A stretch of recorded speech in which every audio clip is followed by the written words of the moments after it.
90% പേരും കൺസൾട്ട് ചെയ്യാൻ വരുന്നത് ഈ PCODക്ക് വേണ്ടിയിട്ടാണ്. പോളിസിസ്റ്റിക് ഒവേറിയൻ ഡിസീസ് അല്ലെങ്കിൽ പോളിസിസ്റ്റിക് ഒവേറിയൻ സിൻഡ്രോം.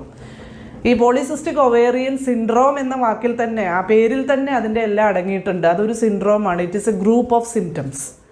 നമുക്ക് ഇന്ന രോഗം എന്ന് പറയാൻ കഴിയില്ല. അപ്പം നമുക്ക് പൊതുവിൽ കാണുന്ന ലക്ഷണങ്ങൾ എന്ന് പറയുന്നത് ആർത്തവം ശരിയായ ക്രമത്തിൽ വരാതിരിക്കുക. ഇപ്പോഴൊക്കെ വരുന്നത് 3-4 മാസം കഴിഞ്ഞിട്ടും പീരീഡ് ആവാത്ത ആളുകളാണ് വരുന്നത്.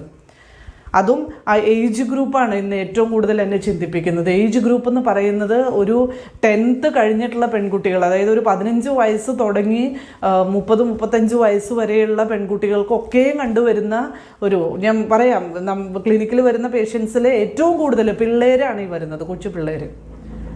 അതിൻ്റെ കാരണം അവർക്കുണ്ടാവുന്ന കഫപ്രകൃതിയുടെ ദൂഷിപ്പിക്കലാണെന്നുണ്ടെങ്കിൽ അതിൻ്റെ റീസൺ ജീവിതശൈലിയും അവരുടെ ഇന്ന് അനുഭവിക്കേണ്ടി വരുന്ന സ്ട്രെസ്സുമാണ്.